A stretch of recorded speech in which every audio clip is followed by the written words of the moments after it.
right, everyone, please let's keep it quiet. So we are live now. I'm going to start with an introduction in Italian for a second. Buonasera a tutti, se siete collegati allo streaming di questa sera. Due parole in italiano per presentarmi e per dirvi che tutto il resto della presentazione sarà in inglese. Quindi quello che a cui state per assistere è la prima di due presentazioni, questa di questa sera con 4 tesi e quella di domani ce ne saranno altre 3. Quindi adesso passo all'inglese e introduco tutto quanto. Okay, so welcome everyone here and at home to the first of 2 days of presentations of this year's results of the research projects that were conducted in Venice by teams of students from Worcester Polytechnic Institute who've been here since October of this year and have prepared for this since the end of August this year. And today there's going to be 4 presentations, and we'll get to them in 1 second, and tomorrow 3 more. But before I start and pass the microphone to the first team, I want to give a little introduction to whoever's watching about where we are and who we are. First of all, starting with Serendipity, who's hosting this event here tonight. Serendipity stands for Serenissima Development and Preservation Through Technology. It's Serenissima is the nickname of Venice for those from home who don't know about this. And our goal is to develop and preserve the city with technology, with our mission of repopulating the city and doing that through the creation of jobs in the city, in the historic part of Venice. Where we are, in case you're watching from home, is in this beautiful church that was restored to be an incubator. We call it H3 Factory. We're located on the Giudecca Island of Venice. And it's currently used and designed as an incubator to accelerate startups in the city since 2008. But before that, it was actually a factory. And here's a picture of what it looked like not even that long ago, until the end of the 80s. For about 100 years, this was a factory where garments were produced. And these floors extended all the way across the naves, and the picture that you see are those arches that you see up there with floors cutting across into the apses, which were all painted white, and there were no frescoes really visible. Before that, of course, it was a church, as we can all tell. It was first mapped in the map of 1528, so it's been around since the early 1500s. And what we're talking about here today is not the past, but the future. And Serendipity has a mission of creating jobs and does it through 3 main areas: culture, startups, and research. Today we're going to be talking about the research component. A couple of weeks ago we were talking about startups with the DesignX program. So we have our own startups, but more importantly, we run the program called the MIT DesignX, which every year, starting this year, will create 10 startups in the city of Venice, and hopefully these startups will create jobs, which will lead to repopulation of the city. The second, and this was just ended 2 weeks ago with the first cohort. We also do culture through the Cosmo program, thanks to Emanuele Wilchard-Berio, who's here, who helps us set up the sound every time. And also there's concerts and shows here, mostly on weekends. If you come here at any other time, there'll be some music going on in the space, and art and culture, because we believe that culture and art contribute to the creation of a climate for creativity in the context of creation of startups and jobs. And the last piece is the research, which I'm going to talk about 2 main components. And today's obviously dedicated to the Venice Project Center, but I want to say a few words about Smart Desk, which is a EU project. And today's presentations are primarily focused on contributions to this project, where we're looking at the exclusion of residents, which translates to the depopulation of the city, through three lenses: jobs, housing, and transportation. And today you'll hear a little bit about each one of these three areas. Just as a background to what's going to be presented, the Smart Desk project's been going on for 2 years now. We conducted over 200 interviews with commuters, students, and emigres, and we're conducting focus groups right now with all the stakeholders in the city to come up with policies that will help repopulate the city. That's another thing we're doing in parallel with what we're presenting today. So here we are with today's presentation, the other major research thing that we do here, the Venice Project Center. So for those of you who don't know about WPI, it's a polytechnic from Massachusetts near Boston. It was founded in 1865, which happens to be the year before Venice became part of the Kingdom of Italy. So somehow WPI predates Venice as an Italian town, and graduates about, has about 7,000 students in any given year, 5,000 of which are undergrads, and we offer over 70 degree programs at WPI. And where we are today in Venice is one of over 50 project center sites that WPI operates around the world. And here's a big map of all of them in over 30 countries. And about 1,200 students every year go through these centers to complete what we call the IQP, which is the Interactive Qualifying Project, which is a junior year, third year project, interdisciplinary project that relates science and technology with society. And the students you're going to be hearing from today will tell you more about all of this, especially about the Venice Project Center, which is highlighted in this image right here. The Venice Project Center has a website that you can find at veniceprojectcenter.org, and the students will tell you about it in a second. And also this year we're instituting the creation of these repositories where all of our data and information that we collected over almost 35 years is going to be all stored. But all of this is part of what the first presentation is about, so I won't steal their thunder. So first I just want to conclude by thanking everybody, both the audience here in person, but also people watching from home, and the city of Venice we'd like to thank because they own this space and we're in a partnership with them to create jobs for the city. Thank you, City of Venice. And thank you, Serendipity. Not thanking myself, but thanks to all the staff of Serendipity that makes all these things possible. We have Gianluca, Aurora, and Marco here, and the other Marcos somewhere around, and Emanuele. And our board that also supports what we do. We also work with institutions here in Venice. These projects are done in collaboration with different organizations that will be present at the presentations later today.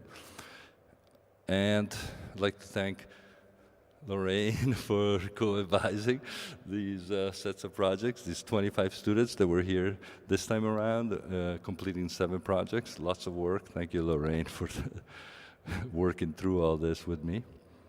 And, of course, thank you all students from WPI, from the 2022 cohort, for having done such a great job with your research once again this year. And we'll hear all about your great results in a second. And we're going to start with the Venice Project Center team that is preparing the celebration of the 35th anniversary of the Venice Project Center, which was founded in 1988.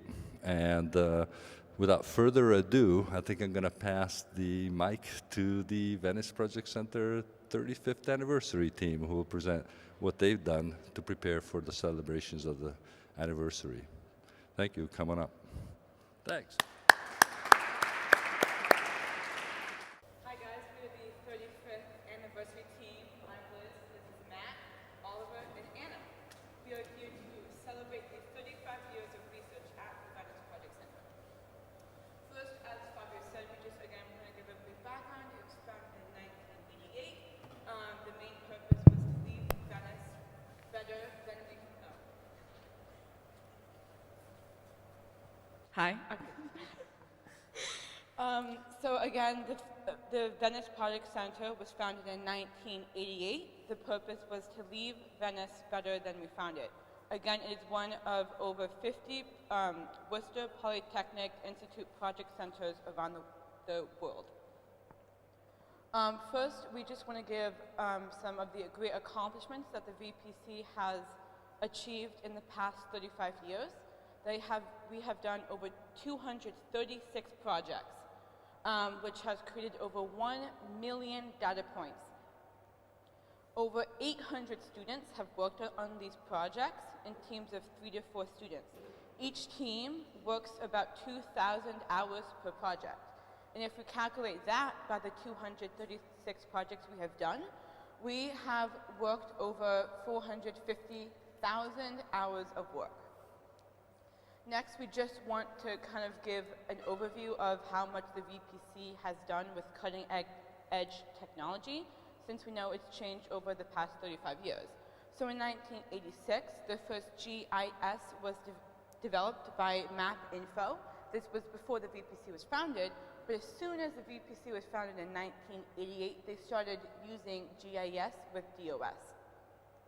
And then in 1991, the web started to appear globally. And then in 1996, the first web GIS was released. As soon as that happened, the next year, the VPC immediately started to use the first web GIS and developed it themselves. And then in 2007, first iPhone, huge deal. And again, the VPC used and created the first mobile app in 2007. And then in 2012, Firebase, which is a cloud database, was released. And then next year, they created Venepedia, which is this great information website that we will talk about later in the presentation. They also created an interactive real-time dashboard website. And then all of this effort that teams have put into projects can be shown because the VPC has won 8 Best Project of the Year awards. And these projects have ranged from lagoon archaeology in 1990 to feasibility of vacuum sewers in 97, all the way to preserving traditional boats in Venice in 2005. But now we want to kind of talk about what we did as our group, the 35th anniversary team. First, we took all of the information that the VPC has gathered in the past 35 years, and we organized it to make it more accessible and easier to understand.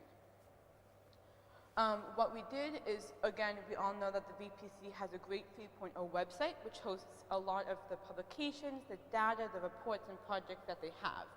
But what we wanted to do as a group is we want to take all of the information that's around other websites in Google Drive as well and put it into just one central hub that's easy to access. So we created a repository.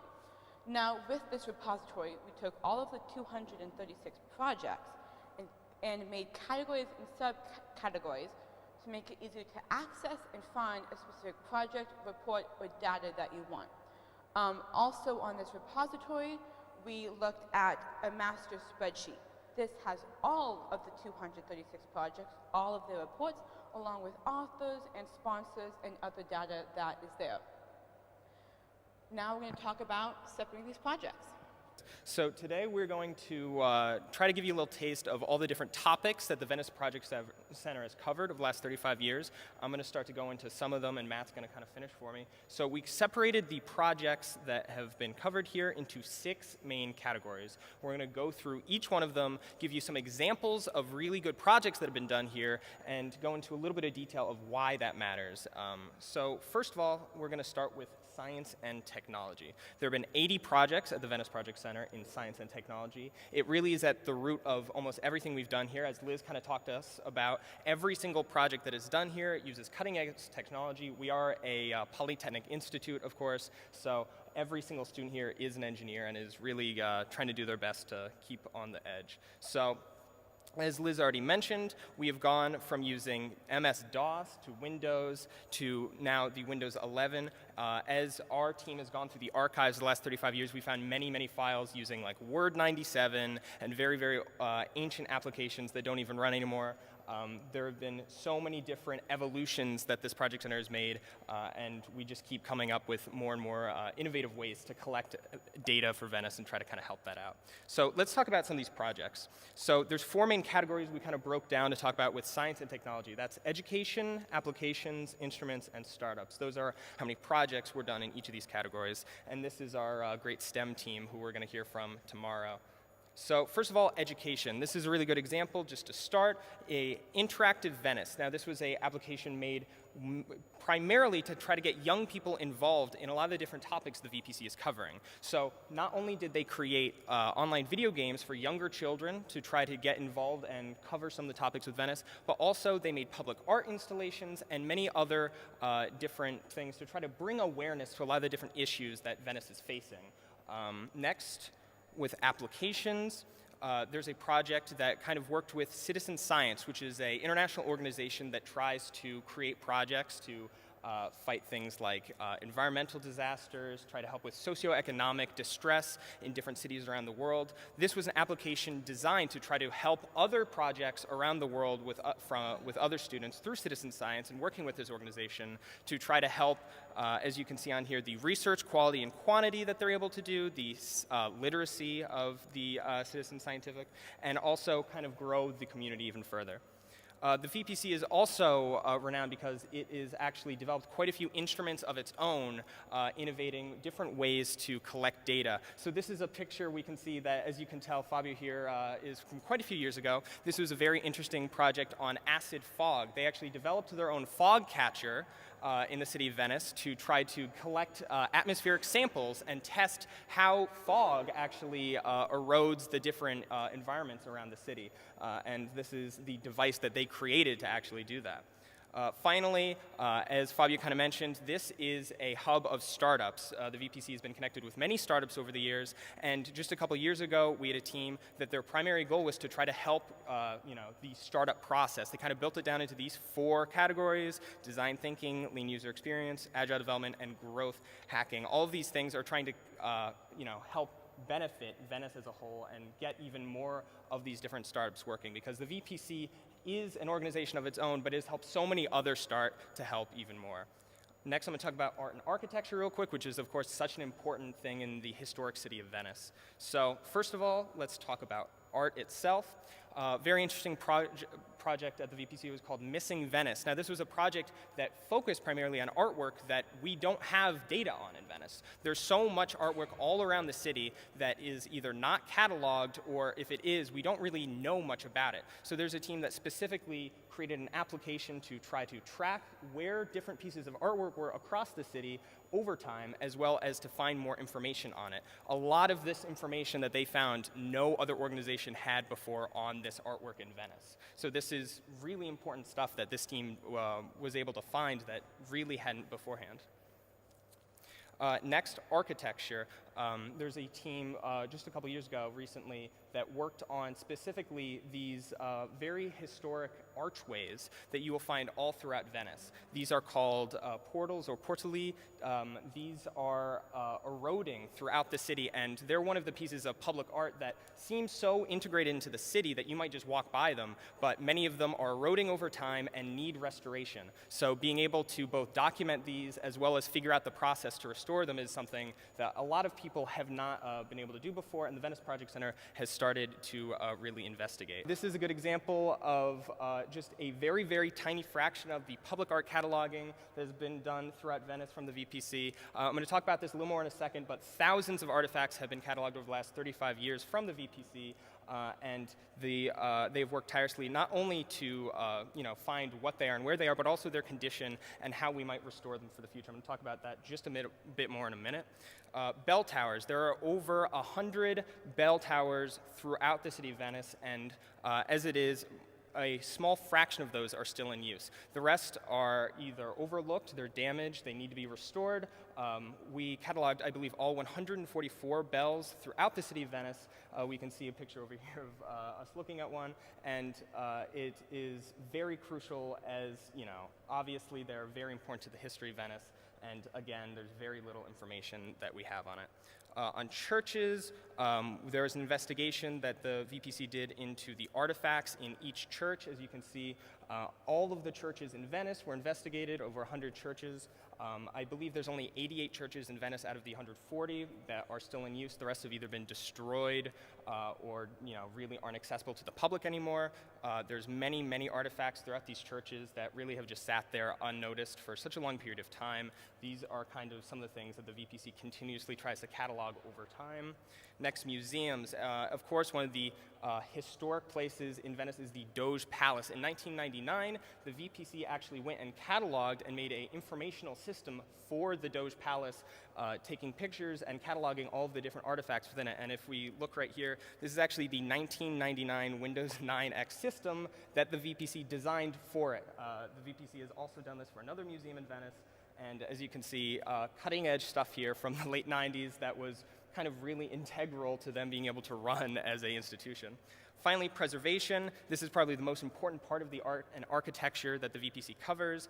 As you can see, obviously there's much art in Venice that has eroded over time, and the VPC has kind of started to find different ways that we can actually get the money to fund it. So here on the bottom is a quick explanation of how the VPC has found to work with UNESCO and other committees through other countries to get the funding to both approve contractors to work on that restoration, and then as well actually been able to start that process. So a couple years ago, the VPC has worked on a program called Preserve Venice. So over the last 30 years, the VPC has cataloged over 7,000 artifacts. Just to give you the examples, there's wellheads, there's reliefs, there's coats, there's fragments, there's flagstaffs, and there's fountains. There's many, many different types of art throughout Venice, and as you can see, we have looked at not only what are they, but what are the condition of them in, and then categorize them based on which ones are worth restoring, what are the most effective ones of the highest priority. This is a really good example of a nonprofit. This is a really good example of a nonprofit that the VPC has started trying to create. This is an application mock-up that was made to show not only what are all of the different public artifacts within the city of Venice, but also how much does it cost to restore them, who is able to do that, and who is able to donate to all of these different things. So this is a really good example of a way that the VPC is presenting to actually not only find the problem, but also the solution. I'm going to go into finally energy and environment. These are all the good categories. First of all, solar power. In the early 90s, the VPC did a study looking through all the electricity usage in Venice to try to find the most efficient way to help not only the environment, but also the efficiency of the city to save money. Here we can see that there is a project on agriculture that looked at the sediment in all of the canals. This was really important to kind of help prevent all the damages. You can kind of see a little bit at the top there that have occurred to the canals. And this is kind of an explanation of all of the different ways that WPI has collected data to try to improve the canal systems. Next, there was a project on pollution that went through all of the different plastic pollution across Venice, finding not only where is it, but what kind of plastic is it, can it be recycled, and where do we find it the most. The VPC has also contributed to an atlas on the lagoon. Specifically, several different projects were made to try to assist in the actual city of Venice in their preservation, and has been kind of the driving factor behind a lot of the environmental policies that they've made. On sustainability, there's a program for Climathon Venice, an annual program that was really focused on trying to fight climate change, and through a lot of the different startups the VPC has worked with, fight the disastrous environmental policies that have kind of occurred in Venice. Lastly, the environment. We have our great green team who we're going to hear from tomorrow, who has done a lot of work cataloging the green areas of Cannaregio. Next, we're going to go into infrastructure and mobility. I think we're going to hear from Matt on that. Okay, so infrastructure and mobility. This is a big category for us, 77 projects. We broke them down into 6 subcategories, the first of which is bridges. So this was a project that was looking at bridge heights. That's the top. They kind of made an interactive application for that. And then the bottom is just a map of all the bridges in Venice. Next was maintenance. This particular project is just trying to collect an updated list of canals, bridges, segments, etc., in hopes of reducing maintenance costs. Next is traffic. So this project here, we actually had teams all around Venice tracking boats by their license plates. And they were able to generate some pretty cool visuals and maps and actually give their methodology and those maps to the city. Next is transportation. So this is looking at pedestrian traffic, specifically for tourists. So we made some maps and visuals of that. Next is accessibility. So this is looking at handicap accessibility of bridges and other public buildings. And then finally, canals. Canals is our biggest subcategory in infrastructure. So this team actually went and collected data, extensive data, on the damage that was done to canal walls. And they actually developed their own new proprietary methodology to do that. So we had teams all around Venice at all hours of the day, 2 a.m. in some cases, actually getting in boats and getting down there and looking at the damage to the canal walls. And they were, so the next category we'll talk about is history and geography, 21 projects here. We split it into 4 subcategories. The first of which is archaeology. So the Archeo Club was one of kind of the first big organizations that we worked with back in the 90s. And so a project we did with them was looking at the different types of kind of outdoor art. And I know it's hard to read, it's very old. But looking at the different types per century. Next is cartography. So this particular project was looking at the evolution of Venice via the maps. So collecting old and new maps and kind of seeing how the city changed that way. Next is tradition. So in addition to looking at kind of historical artifacts, these teams were looking at specifically how they're used and kind of collecting all of that information and trying to disseminate it further to kind of preserve the traditions of Venice. And then finally, origins of DNA. We only did 2 projects in this category, but this one's really important. National Geographic actually featured this work. So the goal of this project was to track the ancestry of native Venetians over 70,000 years ago on the mainland. And so the way they did that, they first collected DNA samples, and they were actually able to use those DNA samples to track the migratory patterns. You can see on the left, those are migratory patterns through Europe, and on the right, that's based on DNA groups. So they were actually able to take those samples and match them to a particular DNA group to see how the native Venetians came here. And National Geographic, of course, featured that work. It was a huge accomplishment for us. And then finally, our last category, socioeconomics and demographics. We have 5 subcategories here. So we have actually our own housing team, who you'll hear from next. This is a graph kind of generated by them showing who owns what in Venice. Next is our own commerce team. So they're looking at a lot of the retail stores. They did a lot of work categorizing and cataloging stuff. Next is tourism. So the 2 teams I just mentioned are going to touch on kind of a lot of this in a lot of different ways. So tourism is kind of a big impact on, of course, housing and commerce. And this particular project was looking at, perhaps a positive outlook on tourism. Of course, that was before 2020. But next we have demographics. So this is looking at different groups in Venice, locals versus tourists, who's leaving, why are they leaving, and then next was urban development. So you can actually see the evolution of the city. This project was looking at starting in the 9th century and all the way up to the mid-19th century, how the city evolved, and there's different maps, and you can see the last one right there. Oh, it's gone. Okay. It's back. It's back. All right. So finally, we're going to talk about what we discovered, which was the significant impacts. So first, we want to talk about student education. So as we said, there's 800 students. We won 8 awards, so we showcased the hard work there, and 500,000 hours of work. Next, we're going to talk about collaborations and partnerships.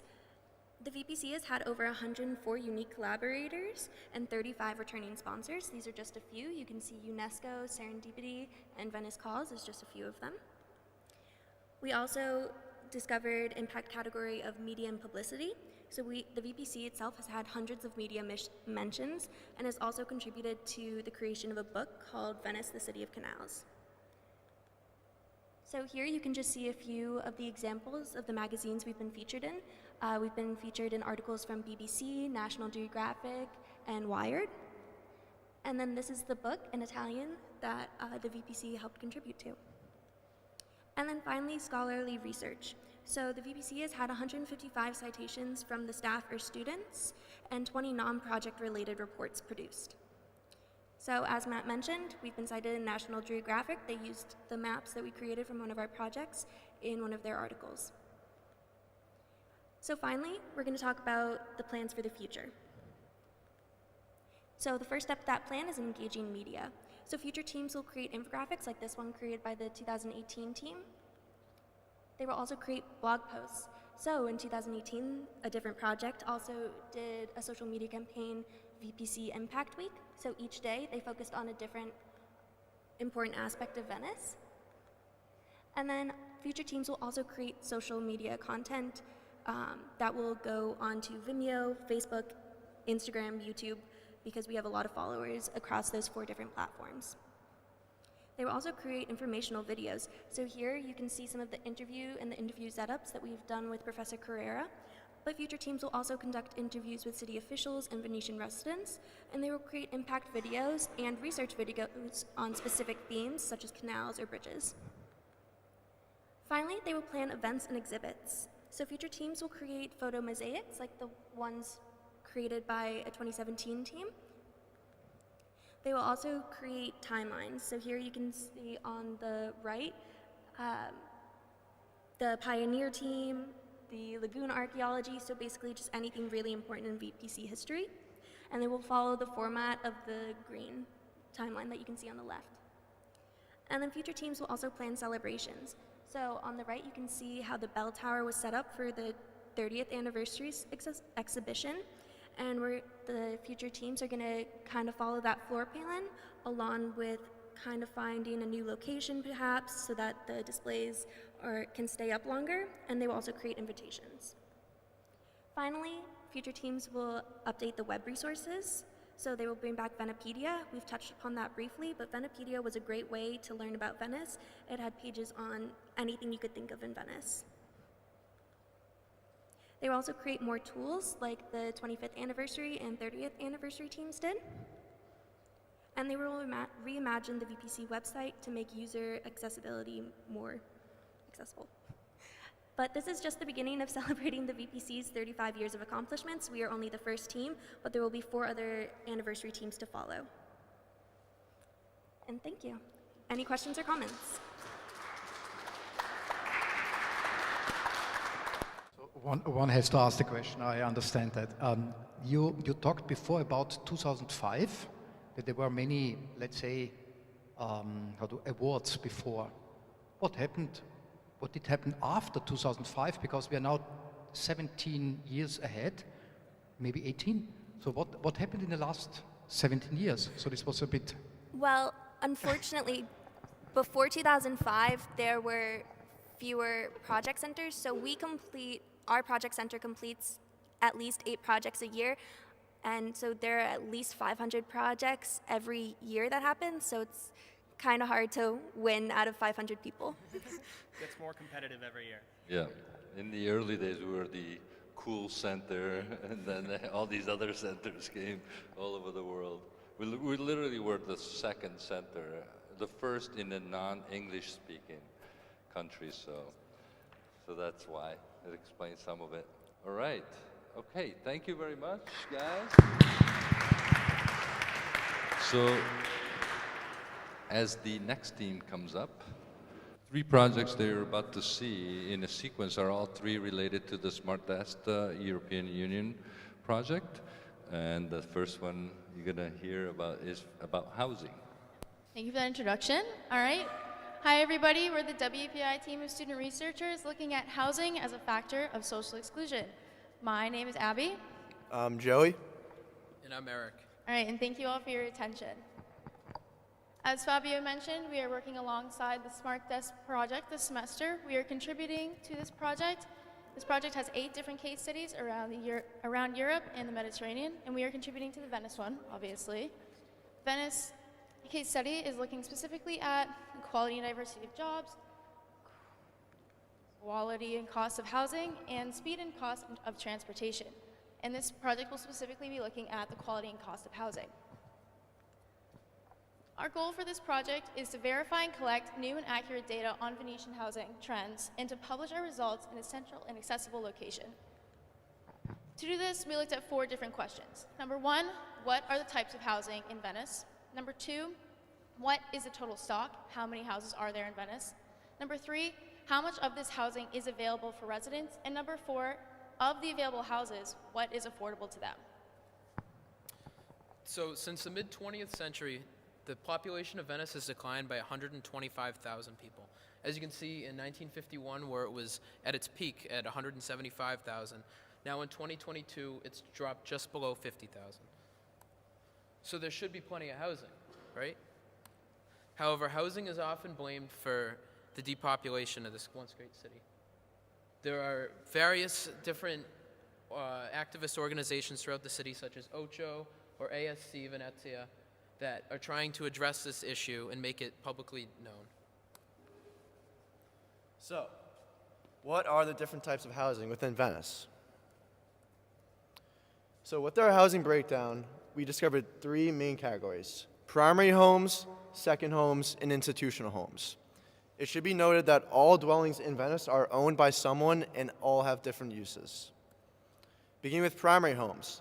Primary homes are homes that residents own and use as their main address. These are not typically rented out. Second homes. Second homes are homes that are not an individual's primary home. These may or may not be owned by a resident of the city. These can be legally rented out and are often. Market value rentals. These are homes that are rented out at long-term at market value price. Tourist rentals. These are rentals that are rented out nightly to tourists. These are often short-term rentals. Off-campus student rentals. These are homes rented out to university students. They're not owned by a university. All right, the next main category of housing is institutional homes. These are homes that are owned by larger entities such as the city, universities, or public housing authorities. First type of institutional housing is public housing, and this is housing that is rented to residents with an income lower than €20,755 a year or who qualify. There are a few different organizations who control public housing, and these are Commune ERP, ATER, IPAV, and IVE. The next type is affordable housing. Affordable housing is for residents who are not able to compete with the housing market rates, and these are usually meant to be bought out. The next type of housing is church-owned housing. Church-owned housing is housing that is owned by the Catholic Church or the Curia. The Curia is the government of the Catholic Church, and these are typically rented out to individuals in needs or need-based housing. Finally, university housing. We all know what university housing is. This is housing that is for students of a specific university, and these prices are controlled and owned by the university itself. This is just this is just our housing breakdown so that going forward for our project, this is what we'll be basing everything off of. So what is the current housing stock? What total number of houses are there in Venice? So initially we estimated that there were roughly 40,000 homes. This is based on the current population. This is based on the current population and the median household size. So out of these 40,000 estimated homes, we accounted for 36,739 of these. These are across the 3 main categories, being primary, second homes, and institutional homes. So primary homes. We accounted for 21,900 primary homes. This was based off of the 2016 IMU tax, which is the property tax that homeowners pay in Venice. For second homes, we accounted for 9,526. This was also based on the 2016 IMU tax, and we were able to differentiate between primary and second homes based on the tax that they paid, because second homeowners pay higher tax on that property. We then took the 9,526 second homes and subtracted the 5,872 listed Airbnbs from this to find the total number of student and market valued rentals. So overall, there are 5,872 Airbnbs in the city and 3,654 properties that are rented out long-term to students and long-term residents of the city. The next section is public housing. We found that there are 4,710 public homes in the city. These break down among 4 different main housing authorities, the largest and most prominent being ATER. 2,144 public homes are owned by them. The next is Comune with 1,839 homes. Third is IPAV with 578, and the fourth is IVE with 149. The next section is affordable housing. We found that only 208 affordable homes are in Venice. The main housing authority controlling these would be ATER, and in 2011 they promised 1,008 complexes to be built in the city.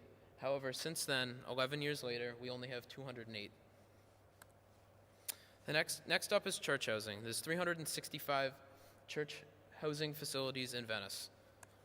We found this based on the church's website, the Patriarcato de Venezia, and we found this from tax information as well. And finally is university-owned housing.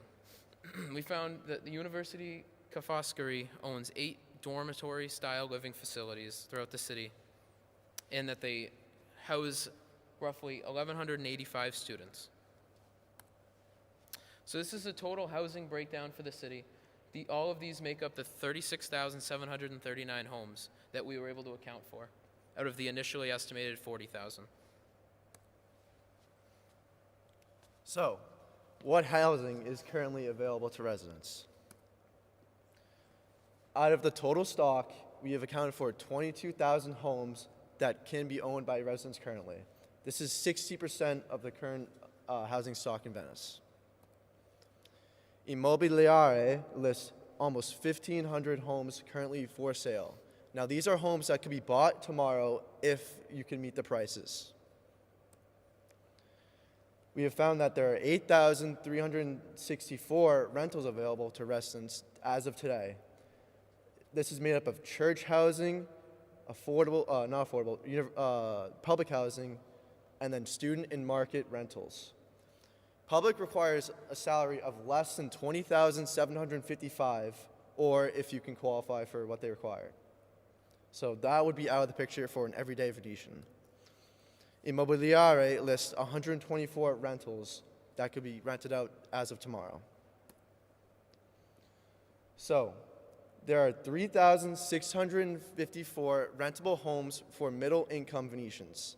This is because they do not fit in below an income of $20,755, which excludes them from public housing.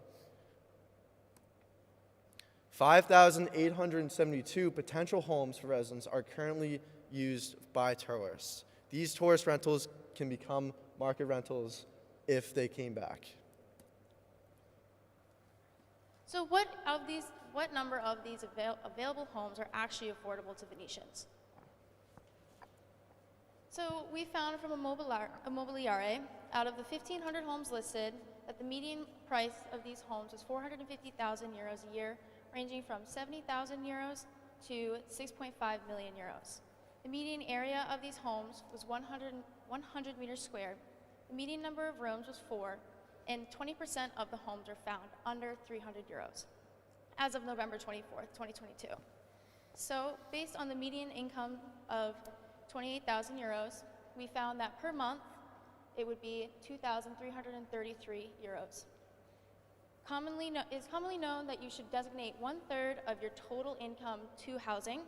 So based on this math, we found that a single income resident should not spend more than 778 euros per month on housing, and a dual income resident would not spend more than 1,556 euros on housing. Based on these numbers, we calculated that the maximum home price for a median income Venetian would be 168,750 euros, assuming that they can pay a down payment of 20%, which would be 33,750 euros.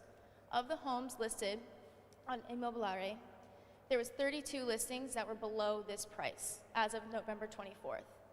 Similarly, for the maximum home price for a dual income family would be 337,500 euros, assuming they can pay the down payment of 67,500 euros. There are 420 listings that fall below this price out of the 1,500 listings available. But however, of the 420 possible listings, some of these may need some renovations. There's an average of 3 rooms, 1 bathroom, and 65 meters squared, assuming that they can pay the down payment of 20%, which would not be very attractive to families per se, because the 3 rooms may be 1 living space, 2 bedrooms, or 2 living spaces, 1 bedroom. So we did some math, and based on the median price home of 450,000 euros, the minimum salary to purchase this home would be 74,000 euros a year. And compared to the dual and single income median salaries, this is a lot larger. So, what about renting? Well, we analyzed the listings on immobiliare.it on November 22nd, and out of the 124 listed rentals, we found that the median rent price was 1,275 euros per month, but ranged from 600 euros per month all the way to 6,500 euros. The median area was 75 meters squared, the median number of rooms was 3, and we found that only 30% of these homes were under 1,000 euros per month. So based on the rule that you should only spend 1/3 of your total income on housing, we calculated out that a max rent for a single income Venetian making the average salary should be no more than 778 euros per month. There were only 12 out of 124 listings that were within this price range. For dual income, we did the same thing, and 1/3 of that would be 1,556 euros per month. And there were significantly more listings. We're at 78 now. However, many of these might not be large enough homes for a dual income or a larger family. So, what about tourist rentals? We found that homeowners can make more money renting to tourists rather than locals. The median nightly Airbnb price is currently 166 euros. This is a 46 euro increase from 2016. We found that with this 166 euro per night, it is rented out a median of 19 nights a month. So with this, they're able to make almost 3,154 euros compared to the median renting price of 1,275 euros. This is almost 1,900 euros more renting as an Airbnb than renting to a Venetian resident. So to summarize our overall results, we found that there is enough housing to support the population of Venice. We also found that there is enough housing available to Venetian residents. However, housing is not affordable to residents. So, what are some potential policies to help Venetian residents? The city is currently planning to limit rentals to tourists at 120 days. This means that if you are a second homeowner, you can make a median of 15,000 euros a year renting to a resident. However, with this 120-day max available period, you can get a median of almost 20,000 euros a year, assuming that renting stays at 166 euros per night. What about tourist rentals? So, we also propose that only Venetian residents who own a second home can rent to tourists, with a maximum of 1 rentable property. We also suggest down payment support. This would be government support for down payments for residents to purchase homes, because currently with the median home price of $450,000 or 450,000 euros, you would have to pay a 90,000 euro down payment. So now we have taken all the data that we found throughout the course of our semester here, and we've uploaded it onto our own website on the Venice Project Center's website, which you can scan the QR code right there to access. Thank you. Any questions?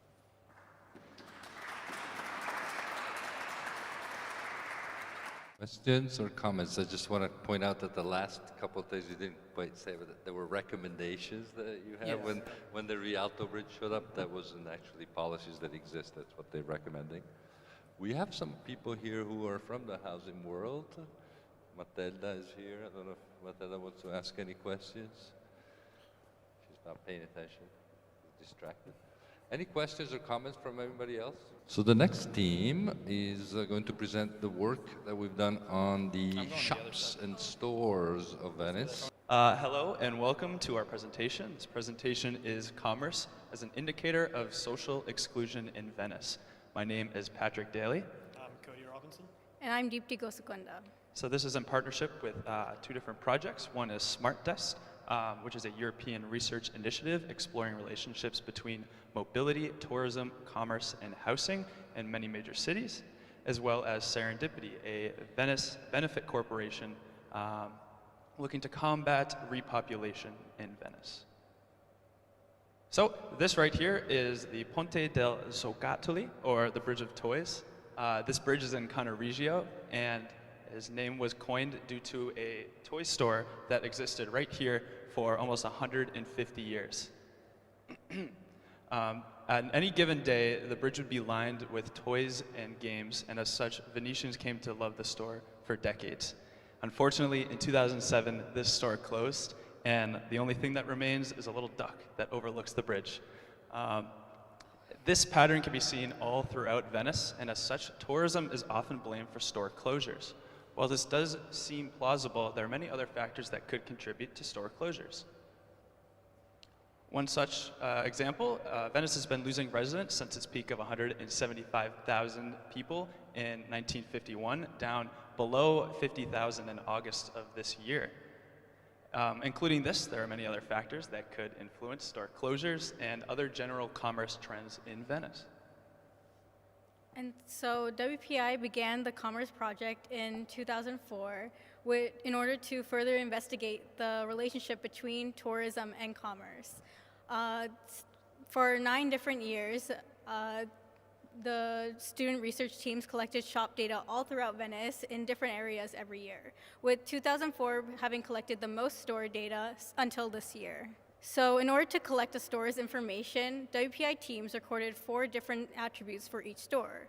So we took a photo of the store name, address number, and most importantly, the type of store. So with all of these unique categories, we need means of categorizing them individually. And luckily, WPI defined fine-grained shop types. This starts with commerce and then branches out into retail in HoReCa or hospitality. HoReCa is an acronym which stands for hotels, restaurants, and catering. This can be split up even more, and there's subcategories branching off of HoReCa and retail. There is 7 subcategories for retail, and some examples of that are grocery and clothing stores. And examples of the HoReCa, which are 3 of them, are hotels, restaurants, and Airbnbs. As you can see, there's a screenshot on the right. It is showing the categories that branch off of the smaller subcategories, and these are all known as types. For example, in food and beverage, there is bakery and produce that come off of food and beverage. Next one. Using all this information, we get to our project mission, which is to use mobile technologies to conduct a full inventory of all the shops in Venice that will assist SmartDesk and serve as a baseline for future projects. In order to achieve this, we visited all 32,000 plus addresses in Venice and used direct observation to get information with every store that we visited. In order to achieve this, we used a previously developed web application known as Venice Shops, created by the 2021 Commerce team. As you can see here, there's a screenshot of the application, and as described earlier, there's several attributes that we have to enter into the app, and once this is all entered in, we will see this on the screen, which displays all that information that we just inputted, and there's an arrow on the map which shows the exact location of the store on Geodeca. And here's a quick demo, hopefully. All right, so I'll just do it right here. So as you can see, when the application first comes up, this is what you see, and it houses all of the information from all of the past 9 projects and 10 if you include ours. You can also look at Airbnb data, either together with the shop data or independently, but we're going to be focusing on purely on the shop data. So let's unselect the Airbnb and just look at shops. We have all these years we can filter through, and as you can see, some of them say Airbnb only because they unfortunately did not collect any shop data. So let's look at 2022 and as many series we can look at. As you can see, Geodeck is on here because previous teams notified that as a Sesteri, even though it's part of Dorsa Duro, so we kept it that way to stay consistent. And for shop date, we can scroll through, there's a lot of them here, and I just want to do restaurant to use that earlier example. And let's choose open. That's not going to change anything because we did not find any closed stores. So it should be right here, and then here we go, it pops up on the screen. The image should show up, but it's a little bit slow right now. And then we can look at all the edit fields. And then I'm going to go and unselect all of this so we can look at the evolution of shops throughout the years. If cycle years works on here, hopefully. All right. So now it's going through all of the years. It's showing how it was collected differently every year. Different series were collected. And as you can see in this one right here, it is empty because, as I said earlier, they did not collect any shop data. They only focused on Airbnbs. And it's just scattered throughout all of the city. And as you can see, it's getting closer and closer to 2022, which will show covering the entire map. Okay, so after we collected all this data, what analysis can we draw from this? So we came up with a few questions that will guide us through our analyses, the first of which is, how many shops are there in Venice? So, in exploring the entire city, we found 5,149 shops throughout the city as seen on this map. This makes up about 1/6 of all the addresses. There's 32,403 addresses, including all of the A's, B's, C's, any other sub-addresses that there might be. Note that the 16%, that this 1/6, is probably a little bit higher, saying a lot of shops have more than one address. We found 3,842 open shops in 2022 and their distribution here, as well as 1,293 closed shops, closed storefronts in 2022. Now, this does seem like a very big number. This is almost a quarter of all the storefront locations that we found.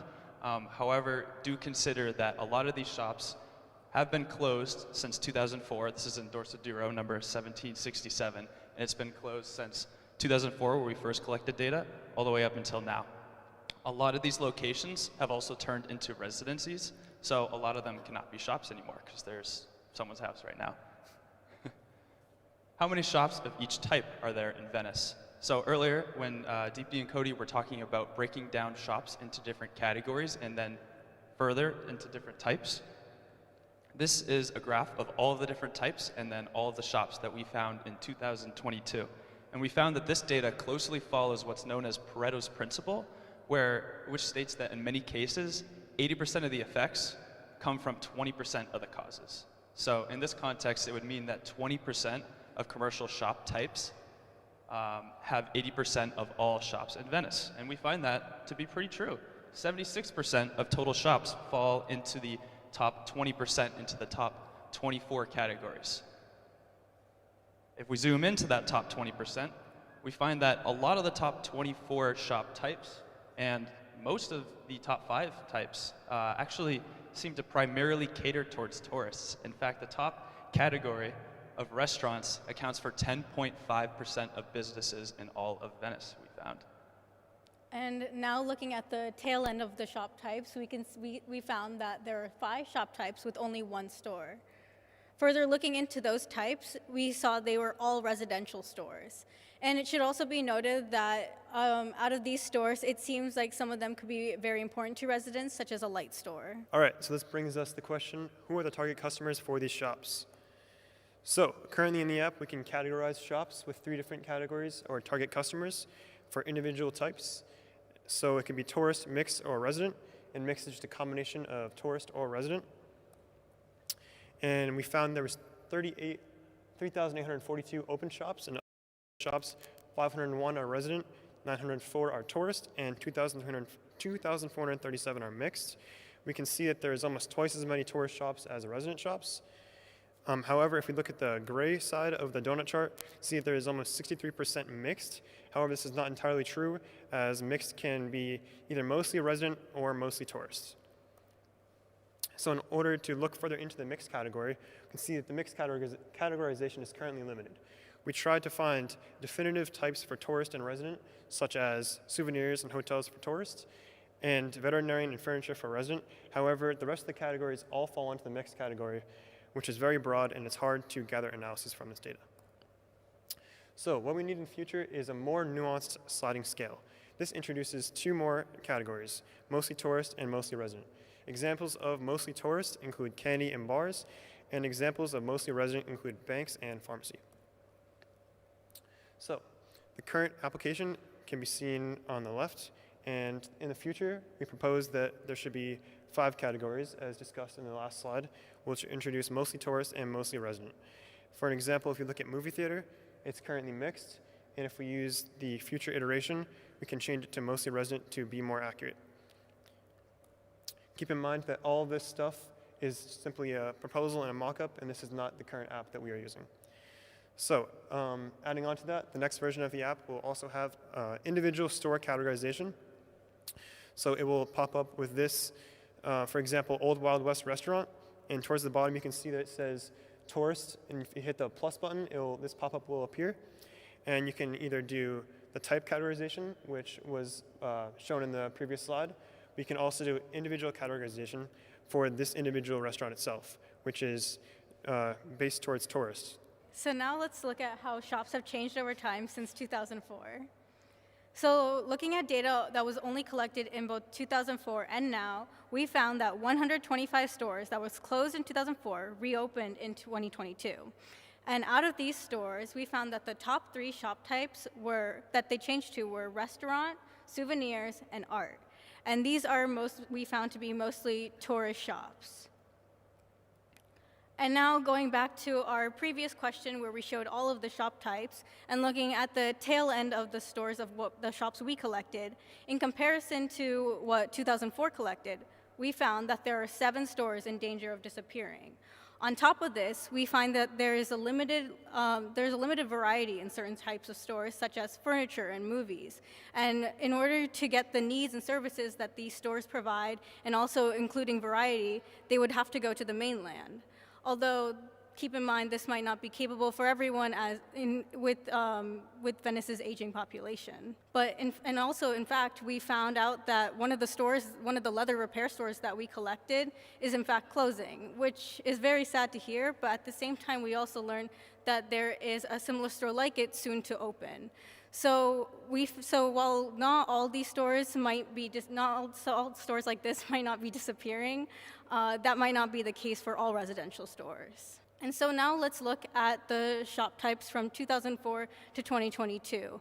As you can see, there was a bigger increase, as told by the steeper slopes, from 2004 to 2022. Which were mostly in mixed and tourist type shops. For example, the top 5 shops of 2004 were restaurant, bar, hotel, clothing, and jewelry, while in 2022, it was restaurant, hotel, souvenirs, clothing, and bar. To further understand this, we displayed the same information on our web application, which you can see now in the dots on the map. So the table is color coordinated in accordance to the map. For example, restaurant, bar are food-related businesses, which are color-coded in orange. Hotel is a lodging business, which is color-coded in green. And clothing, jewelry, and souvenirs are retail businesses, color-coded in blue. And as you can see, the top 5 for both 2004 and 2022 are nearly the same. But not only are they nearly identical, these types of stores are also increasing. As you can see in the Ormezini Canal area, there's a greater concentration of stores like bars, restaurants, and hotels, which is indicated by the orange and green dots. And the same can be also said in the San Giacometto area and Rialto area. As you can see, there are an increase of souvenirs and clothing stores, and as well as restaurants and bars, indicated by the orange and blue dots. All right, so as described by the previous slides, many tourist businesses have increased since 2004. If we take a look at a specific one like souvenirs, you can see they have almost doubled since 2004. Initially, they were around 137 collected in 2004, and now we found 270. If we look at the maps on the left, we can see that it is scattered all throughout the city in 2004 and 2022. It is much more centralized around San Marco, and it is much more dense in certain areas like San Polo. Also, there is, of the 14 produce stores that we found from 2004, many of them became closed or shifted to tourism. As you can see, 10 of them became closed that were produce stores in 2004, and 4 of them turned to tourism, such as art gallery, glass, and wine. This is a table describing 2004 store types that are now restaurants. This is a total of 29 stores. There's a wide variety of different types here. And as you can see, there's 22 stores that were closed in 2004 that have now reopened as restaurants. Additionally, many of these stores in 2004 were resident storefronts or mixed storefronts. These 16 or more resident shops have now changed and shifted towards restaurants. So let's take a look at one more of these specific types. So grocery and general stores. In 2004, there were 60 of them. 2022, we found 88, which is interesting. It's a 47% increase since 2004.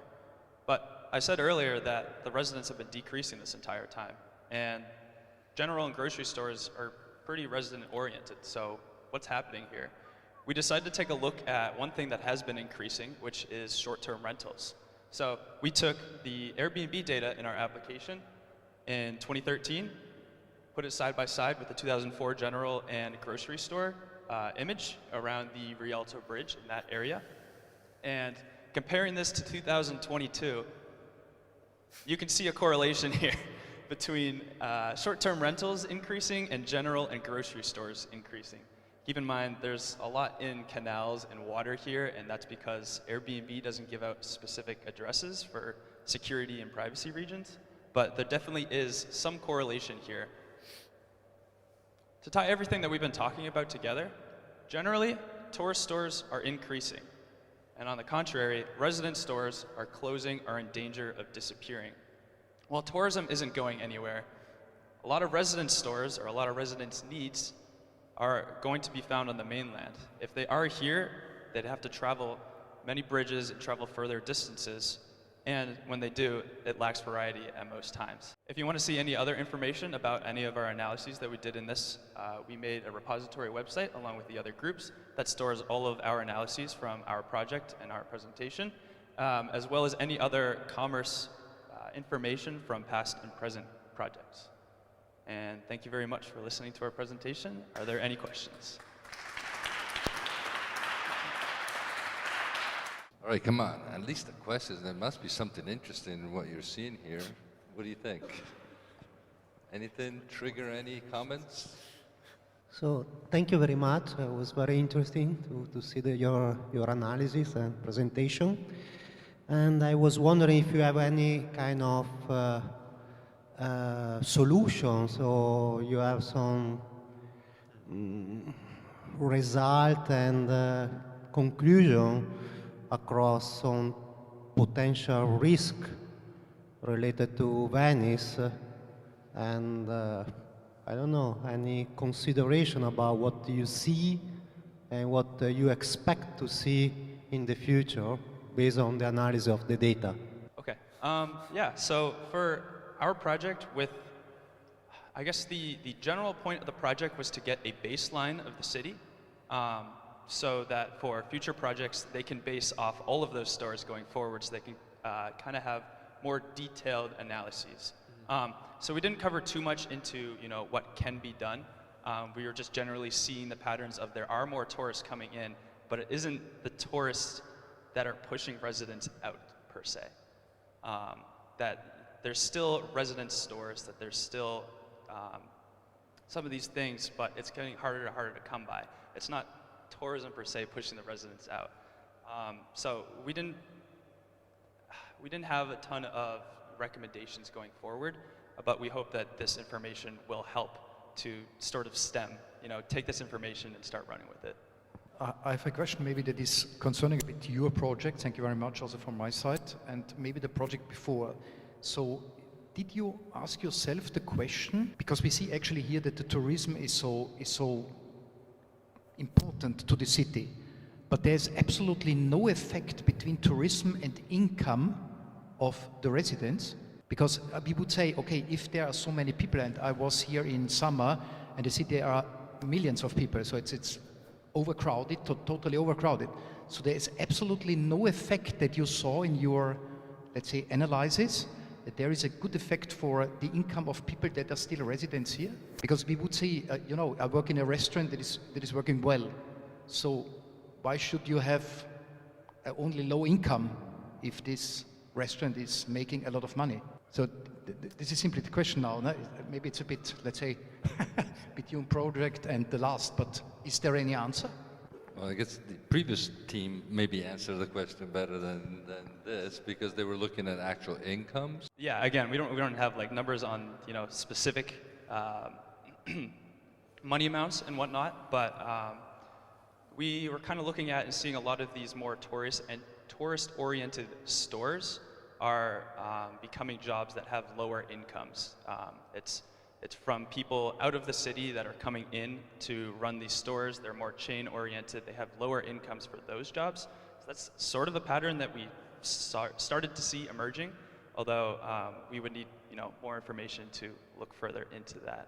I don't know if housing has anything to say. Well, I can just say that in the Smart Desk project, which we have reports and all the interviews that we did, we interviewed commuters coming in to the city and leaving the city every day, and everybody who was coming in everybody was working in tourism, and they were all low-paid, you know, low-income jobs, and everybody who lives in Venice and commutes out goes to where the jobs are, which is on the mainland, which actually is a great segue into the next presentation, because we're looking at a way, since the jobs are not coming into the city until Akka Industries hires the next 1,000 people that are going to work. They're one of the startups, by the way, that were in Design X, also Arti. Both of them will create thousands of jobs, but it'll take some time.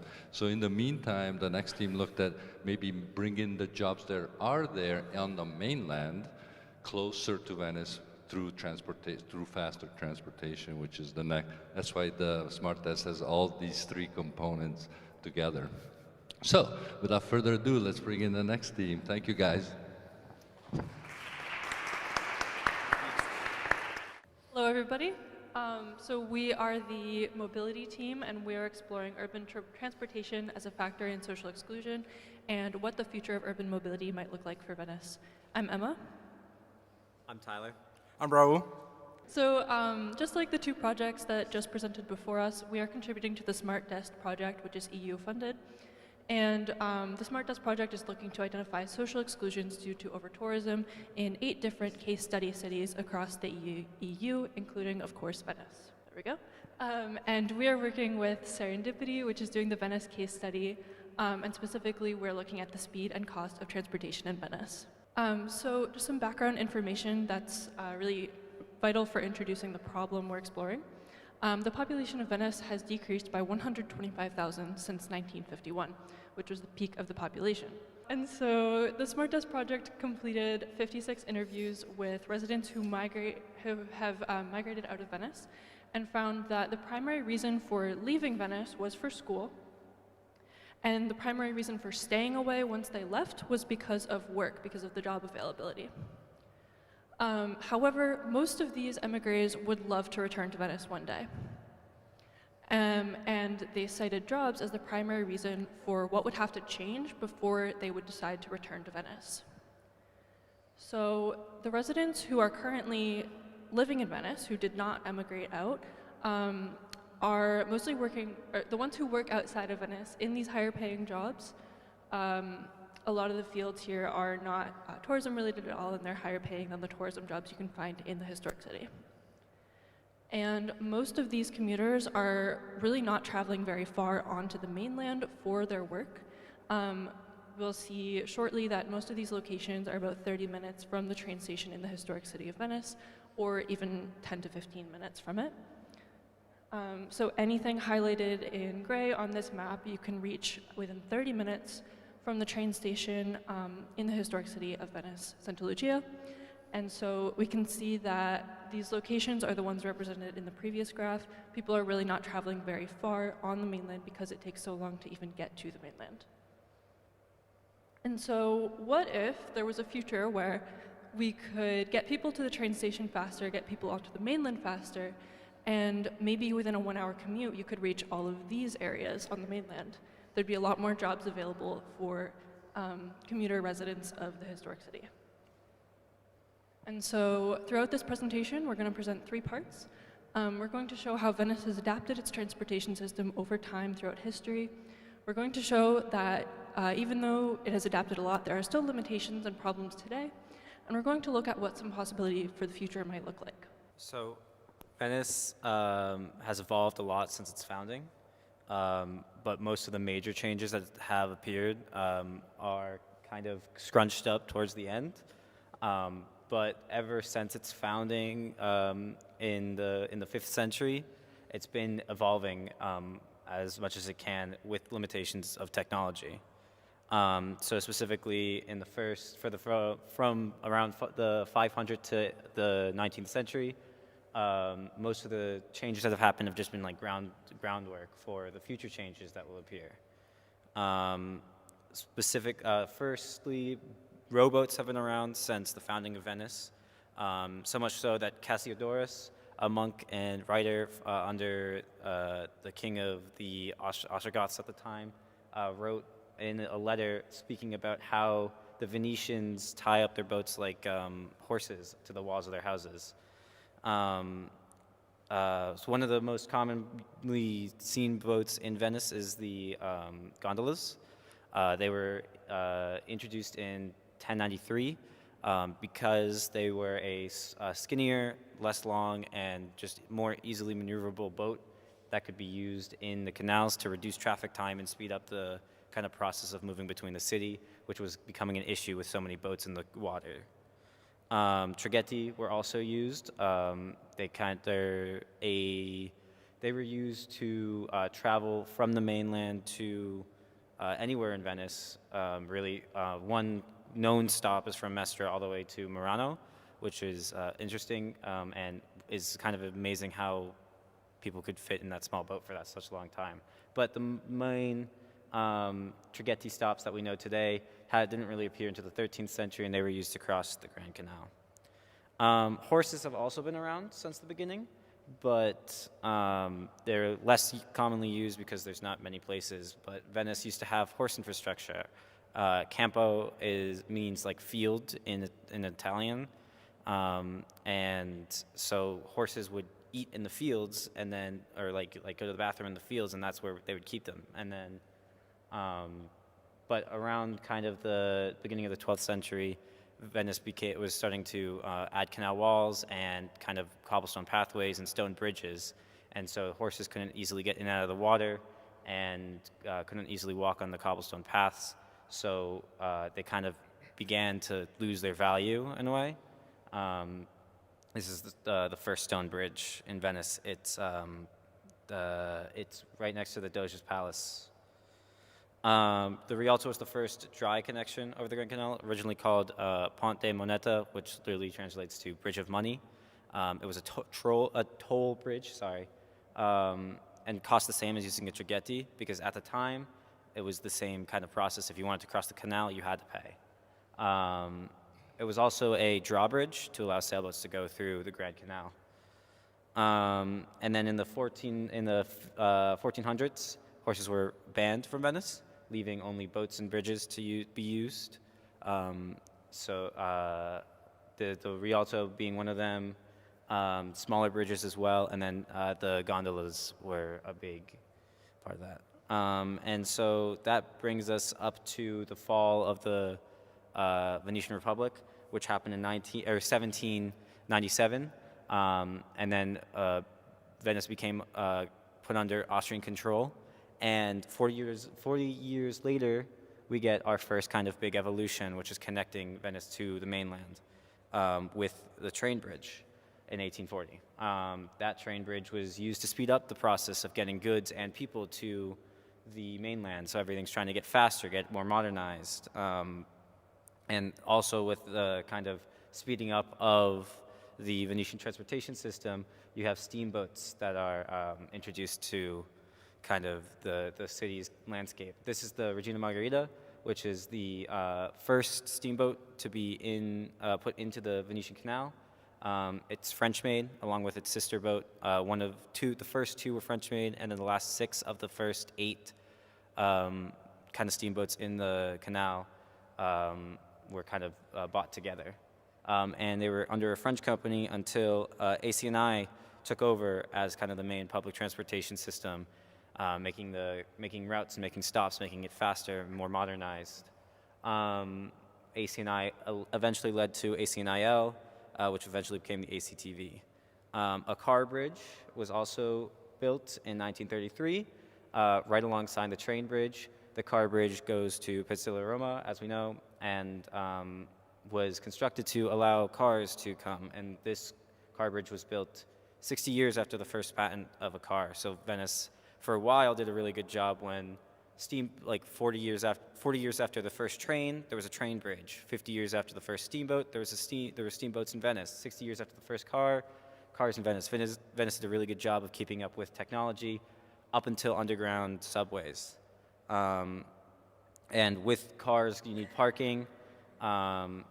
And so the first parking garage was also constructed in 1933.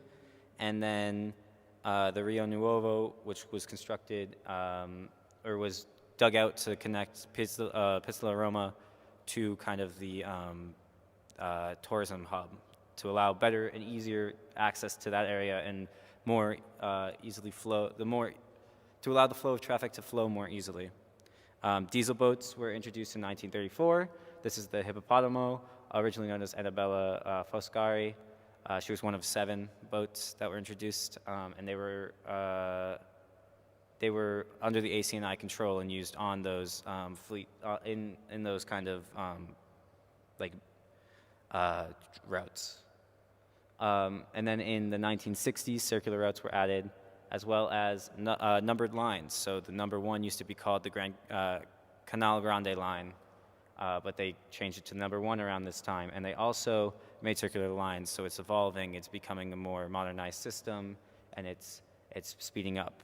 And so, as we can see, the transportation systems in Venice have evolved a lot over time, and that brings us to the system that we have today. Of course, before you can arrive in Venice and start moving throughout the canals, you have to actually get into the city or get out of it if you're a commuter looking to work on the mainland. There are a lot of different ways you can do that. So the Ponte della Libertà brings commuters in and out of Venice by road and rail. And there are also ways that you can get in to or from the historic city via boat, especially this is for people coming from the airport. So every single day, 371 trains arrive at Venezia Santa Lucia, and 378 trains depart from that station every day. And we can see where it's located here. You'll notice over the next couple of slides, a lot of the transportation hubs are located in the same area right at the end of the bridge. And of course, this bridge also has cars and a road for buses and things like that, as Tyler described.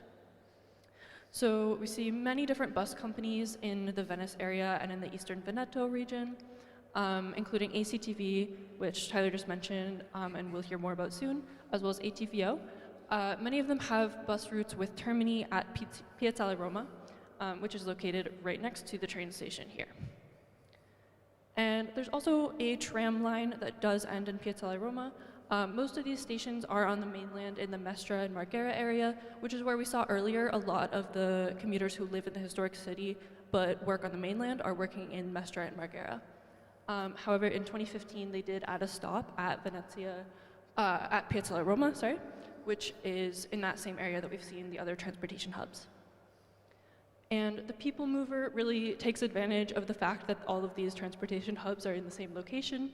It's a cable car with only 3 stops, and it moves about 3,200 people hourly, and the route only takes 4 minutes.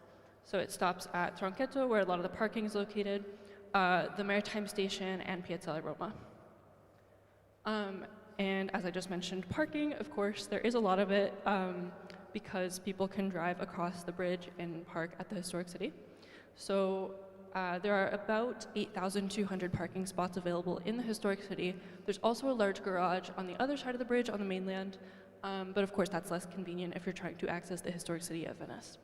So as you can see, the prices are pretty expensive, so a lot of the people who are regularly coming in and out of Venice will actually get a monthly or annual pass for their parking spot, which is a lot cheaper. And in order to get your car to Lido, which also has paved roads for cars and buses and things like that, you take a ferry boat, which is operated by ACTV. The most common line, line 17, starts at Tronchetto, where the parking is, and in 35 minutes you'll arrive on Lido. And then another way that you can get to the historic city is via boat, especially from the airport, with the Ali Laguna boats. And so now we're going to start talking about different types of boats. So this is just an overview of the different types of boats that you'll see in the Venetian canals. And first we're going to talk about ACTV and Ali Laguna. So the Ali Laguna boats connect to the Marco Polo airport, and you can see that up here on this route map. They operate a total of 5 different lines, the most common being the blue line, which makes stops all around the historic city and brings a lot of people from the airport. And so now we've actually gotten into the city. How are we going to move throughout it? As I mentioned before, there are all these transportation hubs located in the same area of the city. But of course, as we all know, Venice has a very unique transportation system because of its canals. You can't just drive a car from here to here. You've got to walk or take a boat of some sort. And so ACTV, which is the company that operates the water buses, as well as a lot of the other transportation options I've been discussing, such as the tram, bus, and the people mover, has also adapted and evolved a lot since its inception, just like all of the other transportation systems in the city. So it was founded in 1978 and began operations in October. And then in 1998, it introduced the circular lines that we know today, which Tyler discussed a little bit. So these are, instead of going point to point and then going back, like back and forth, it would go all around the city and make a big loop, which tends to be a lot more convenient. In 1991, the Rio Nuovo closed to boat traffic. And as a result, some of the lines are redone, and the Giudecca Canal is used a lot more, especially for these circular routes. In 1999, the Rio dell'Arsenal was closed. We'll hear more about this later, but it was actually closed due to repairs that had to be made to the canal walls, and it was never reopened. As a result, of course, they had to redo the lines again. So line 61 and 62, which we know today as line 6 that go to Lido, began its operations when they had to redo the lines because of this change. In the 2007 or 2008, line 82 was renumbered to line 2. And then in 2011, they did some more renumbering of the lines. So this is just some highlights of some of the more important lines. We see 61 and 62 become line 6. And then in the same vein of trying to get to these important outer islands faster, we see Diretto Murano renumbered to 3, and that's just a faster route to Murano. And then 8 separates from 2, and 2, of course, is the faster way to get down the Grand Canal.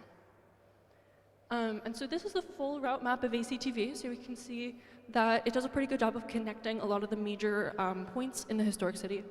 They operate 26 water bus lines using 160 boats that park at 150 floating pontoons. And on line 1, which goes down the Grand Canal, it can carry over 1,000 passengers every hour.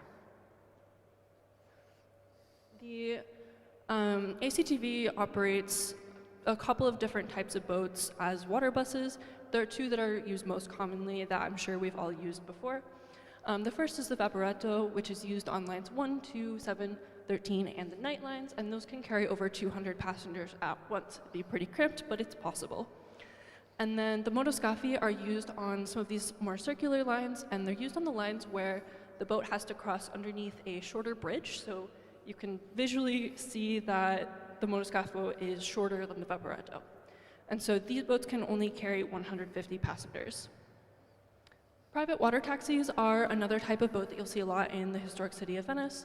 And these are point-to-point transportation, so instead of running regular routes that are scheduled, they just operate just like any taxi in any other city when somebody wants to travel from wherever they are to wherever they want to go. And they have to be licensed. There are currently 250 licensed taxis in the city.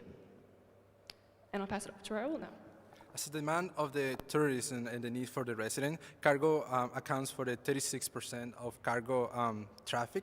As you can see, there are two types of cargo. There is the conto proprio and conto terzi. Conto proprio are the ones who deliver their own products, and conto terzi are delivering to all the city. But how the city of Venice get these products? They get it from the trucks, and the trucks going to the Ponte della Libertà, to the Venice, in which are unloaded to different type of cargo, which are the refrigerator cargo, the dry cargo, and the construction cargo, which they are delivering throughout the city, and over 32,000 packages every day they are delivering. The total distance will be 3,000 kilometers. In the 2001, a group of students from the WPI suggests a different method to deliver cargo by location instead of by product. This will reduce a lot of traffic and also reduce motoronzo. So we just kind of briefly mentioned motoronzo, but we do need to unpack what that actually is a little bit, as well as some of the other problems with the current transportation system of Venice. One of the pretty obvious problems if you use the Vaporetti for long enough is that there are way too many boats in the canals. This is the Giudecca Canal, so it's extremely wide, but you can even see right in this area, there's a bunch of boats piling up, and there were some even behind that you can't really see. It's quite common that you'll be waiting at a boat stop and your boat can't actually pull up because another one hasn't been able to leave yet. And there have even been instances of boats crashing into other boats, and this has caused some tragic accidents, including injuries and deaths. And then there are a couple of weather limitations that, just like in a city, for example, it just snowed in Worcester, and so people are having a hard time driving. In a similar vein, the fog and other weather conditions can limit the operations of boats. If you can't see where you're going, it's incredibly dangerous to be navigating a boat, and so a lot of the times ACTV routes will be canceled completely or only run in certain areas, and private taxis and other privately operated boats may not run at all. And similarly, acqua alta or high tides limit the ability of boats to operate. They can safely operate as long as they have enough visibility, but they may not be able to cross under lower bridges. So we see this guy having to crouch down to actually make it under this bridge. And so you'll see a lot of the circular routes cut into linear segments, or people having to reroute their boat in order to not cross under these lower bridges. Motoronzo, we've kind of briefly mentioned it, but it actually refers to wake motion that is produced from boats. So it's this kind of energy that's coming from the motor spinning underwater. And it sounds kind of mundane, but it's actually really harmful to the canal walls, which are expensive to fix. It can cost up to $11,000 to fix a single square meter of canal wall. And it can also lead to buildings crumbling, which is, of course, very dangerous and costly. So one way that motoronzo can be mitigated is by introducing speed limits. So the city has been did introduce speed limits a long time ago. They haven't really changed since then. And so this is a map where you can see that throughout every single canal in Venice there is a speed limit. However, only about 3% of boats are following the speed limits, and we know this because of the boat count surveys that the 35th team mentioned earlier. So the lined transportation, the ACTV boats, are following the speed limits because they have a schedule to stick to, but private water taxis and cargo boats are rarely, if ever, following them. Additionally, because the line transportation has to follow these speed limits, the commute times are a lot slower because you have a limit to how fast you can move. And so what can we do about all these problems? There's a lot we could do, but one possibility is a sublagonare, which is a subway under the lagoon. And this has been explored throughout history. There are a lot of previous proposals that people have thought of. So in 1911, an engineer named Daniel Donghi proposed this very interesting proposal. There's a lot to it. including bridges, trams, and some underwater passages. The one that's most interesting for us is right here between San Zaccaria and Lido Quattro Fontane, and it would be an underwater passage with a pedestrian tunnel in the middle and then 2 electric trams on either side. So basically, a subway system. This never happened, of course. We don't have a subway system today. In 1933, we see another proposal for a sublagunare. It would be one single line all the way from Mestre through the historic city and then down Lido to Chioggia.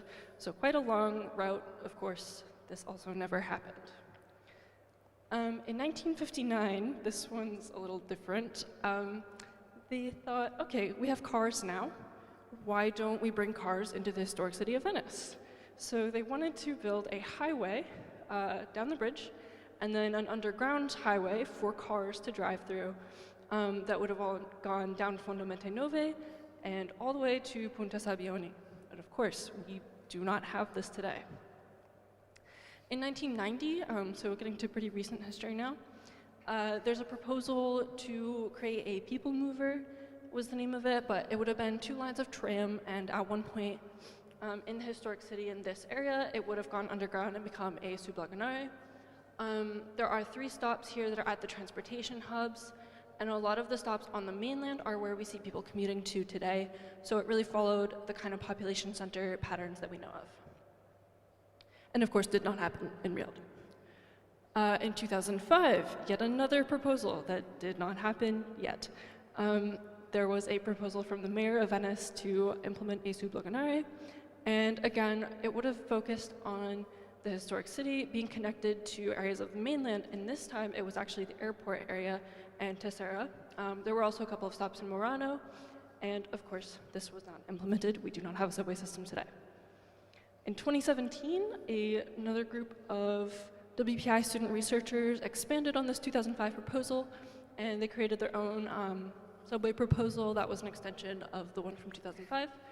And in 2022, maybe someday this one will happen, we have another proposal. As you can see in this map, we have all the proposals for the sublagunare. As you can see, the main purpose for the sublagunare is reducing time and making opportunities for the resident to travel to the historical city much faster, and also connecting to the other side of Italy. So this you can see from 1911 to 2005 proposal have been done, and you can see the different color representing the lines that should be for the sublagunare, and the 2017 for the IQP project. So for this year, so a faster way to in and out to City of Venice, we have come out with the new proposal, which include connecting to the airport, to the mainland, and also to the historical city, Lido, Murano, and potentially to Chioggia. So we're gonna break it up, this process into 3 phases. These phases is gonna have 3 tunnels, underwater tunnels. We have 2 for rail tracks and 1 for maintenance. The first phase, we're gonna start with Ferrovia Pizzetta Roma. This will be the first station that will also be we will also have a pedestrian underwater tunnel that will connect to Troncheto, will connect to Ferrovia and Pizzetta Roma. This will connect people, and then they connect efficiency in time. As you can see here, they have like the design of the station or how it's gonna look like. The second station will be Palanca to Sattiere. This also will have an underwater pedestrian, and you can see a design for that underwater pedestrian. You will have a tunnel that will connect both Palanca and Sattiere, so people can go to the station and walk and cross the canal much faster instead of taking a boat or train. So this will eliminate congestion transportation and also alleviate this time to cross. And the third station will have San Marco and Giudecca. And the fourth station will be Santa Elena and Lido. So we're gonna compare the time between the current system and the future system for the new sublagunare. As you can see, we take an example from a resident from Lido who commute every time to Ferrovia. As you can see here, just in the station, it takes around 36 minutes to go to Ferrovia. For our new proposal, we want to get to Ferrovia a much faster time that will be 12 minutes. It will reduce the number of time to stay in the boat. It will reduce the time of commuting people because it's going to be more faster and they can reach amount of time in other places. The second phase will also connect from Santa Elena Lido to the airport. This will be a connection that will benefit for the north side of the city. So the fifth location will be in Ospedale Fundamente 9. This is one of the key components because it's close to the hospital and it's easy to reach in faster time with the new system. The sixth location will be Murano, and the seventh location will be Marco Polo Airport. So comparing the time between the second phase, it will take, for the current time, it will take 1 hour and 6 minutes. And for the new proposal, it only will take 70 minutes. So 70 minutes to take from Santa Elena Lido to the airport. But also, our group proposed as well a connection between Ferrovia to Ospedale. In that way, the residents can travel around the historical city instead of going to the airport. So we mean it will cut time for the people who want to go just in the historical city, and also for the people who want to go to Murano or the airport. So the time to do the whole loop for the historical city, it only would take 23 minutes. So in 23 minutes, you can do around the route from Ferrovia, pass it to Giudecca, to San Marco, Lido, Ospedale, and come back to Ferrovia. As you can see here on the visuals, we have the time in which they can see how much is the time difference between the stations. And also for the phase 3, we also want to connect to the Marco Airport to San Giuliano.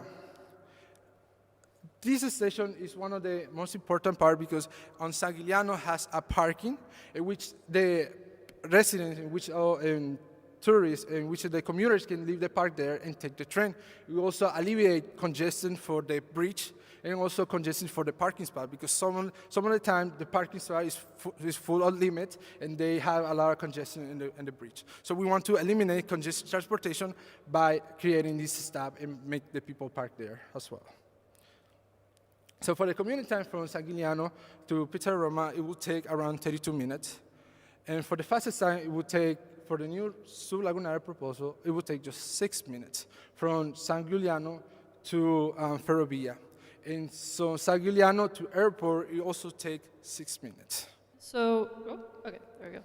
And so just to connect this to the commute problem that we were talking about earlier, we can see that within 15 minutes of Ferrovia, you can really only reach a couple of areas on the mainland, and it's really the Mestre Marghera area that we currently see people commuting to who live in the historic city of Venice.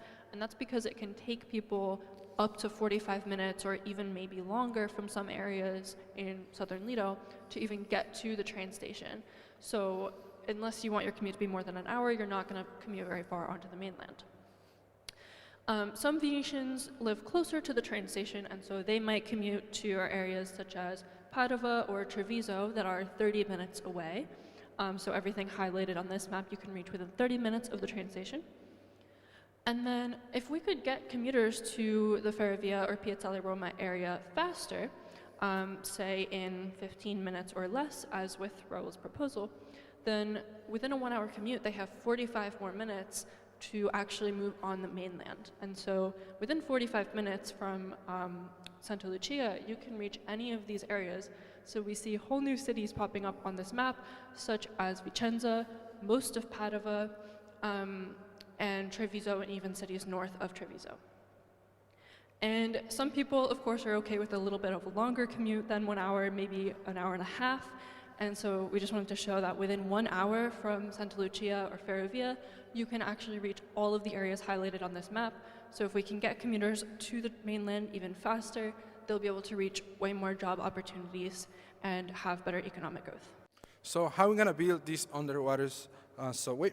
So first, we're going to take consideration of the immersed tube tunnel construction method that will be cheaper and also will be efficient for the city. And also this method is already being done with Moses. As you can see here is that the construction of Moses, Moses has 2 pedestrian tunnels in which the residents from Lido in this side of the map can travel just crossing using the Moses app.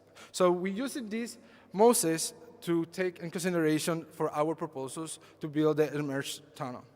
So to build the immersed tunnel. Also, we take in consideration the train system, which we're gonna take the driverless train system that is gonna be a new design because it's not gonna have driver. So this is gonna go around the loop to the historical city and connecting to the other part of the stations. And the total cost will be 7.5 billion. We're gonna do in 3 phases. So the first phase will cost 2 billion. The second phase, because it's the more longer travel time, more longer travel, it will take 4 billion, and the phase 3 will take 1.5 billion. So the total cost will be 7.5 billion. In a potential future phase, it will connect to Santa Elena Lido to Chioggia.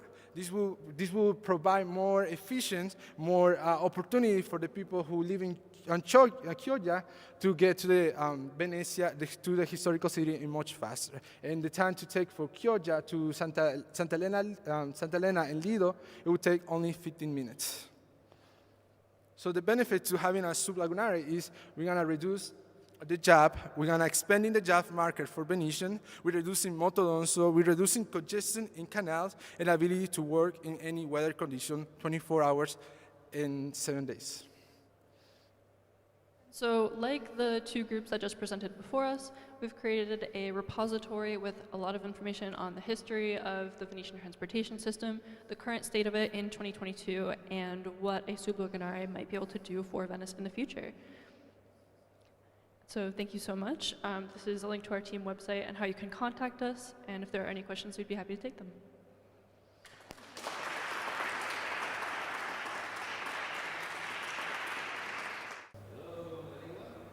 One question. We figured this would be controversial enough. I guess this isn't really a question for your team, but just in general. So how much was Mose to put in? About the same?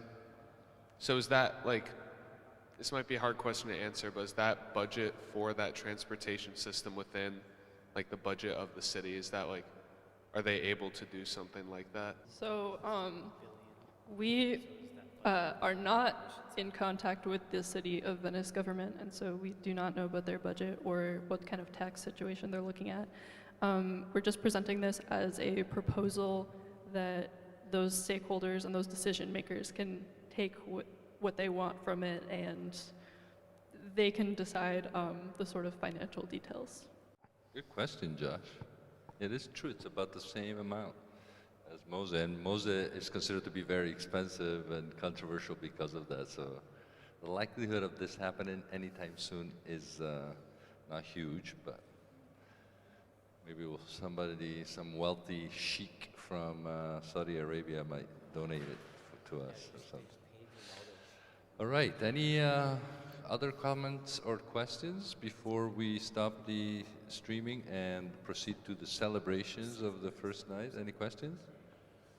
Comments? All right, well, thank you all for coming here. Whoever came as a guest, thank you for coming. And those of you who are watching from home, just be aware that we're going to stop the streaming now, but we'll start again tomorrow, again at 4 o'clock for the last 3 presentations, one of which will be on Mose, as a matter of fact, and also the green spaces and the STEM lab will be presented tomorrow. So thank you everyone for great presentations and congratulations. Thank you. Good night.